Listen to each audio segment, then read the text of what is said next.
আমরা চলে এসেছি, কিন্তু এখন পর্যন্ত বরের মোহন এলো না। ডাকো, কোথায় হে বরের মোহন? দেখো পেশা পেশা করে মনে ঘুমিয়ে আছে। মোহন বোধ হয় প্যান্ডেলে বসে খেতে বসে গেছে। কোথায় হে বরের মোহন?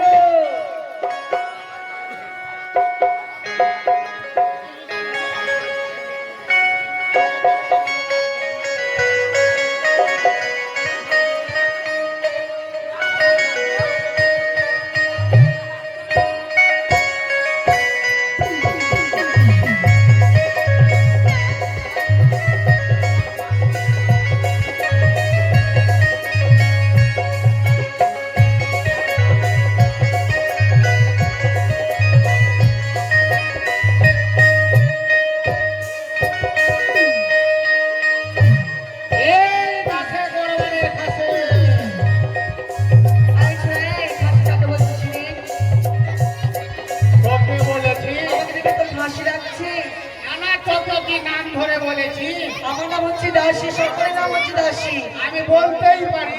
কেন তুই কি মহারাজা হয়ে গেছিস? এত টাকাটা কেন করছিস বল? কি বলছিস? কাটতে হবে, তুমি জানো না? ও জল কাটতে হবে। হ্যাঁ বেশ,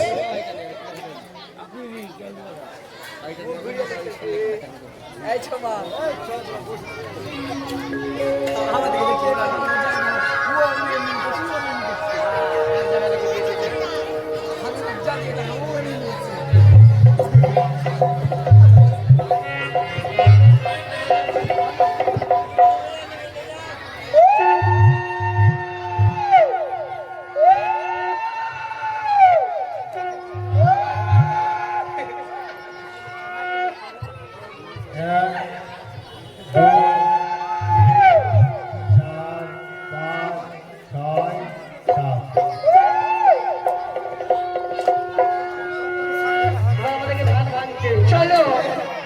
এই তোমরা বুঝতে পারছো, এমনি তো নরম শরীর আর কলস চাপিয়ে দিচ্ছ মাথায়। দিলীপ দা সরে আসেন। ও বলি ধান ভাঙিতে যাব গো আমরা, ওই না কোন ওরে লোকে, ওই না বাড়ি হে ধান ভাঙিতে যাব গো আমরা, কোন লোকে বাড়ি হে।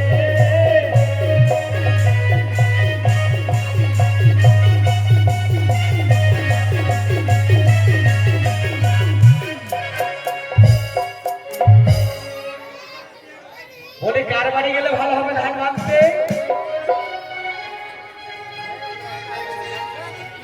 কার বাড়ি যাবো সেই তো ডাল মাত্র হারিয়ে দিল মনে হচ্ছে তো। এই অমরপুর থেকে এসেছে উমেশ ভাই, আমার কোন দিকে আছে? হ্যাঁ কোন দিকে আছে তা আমি কি করে বলবো? সেই তো ও চক্ষুদা কই? প্রথমে যাবো হাবলের বাড়ি। ও গো ধানে ভাঙেতে যাবো গো ওই হাবলি দাদার বাড়ি।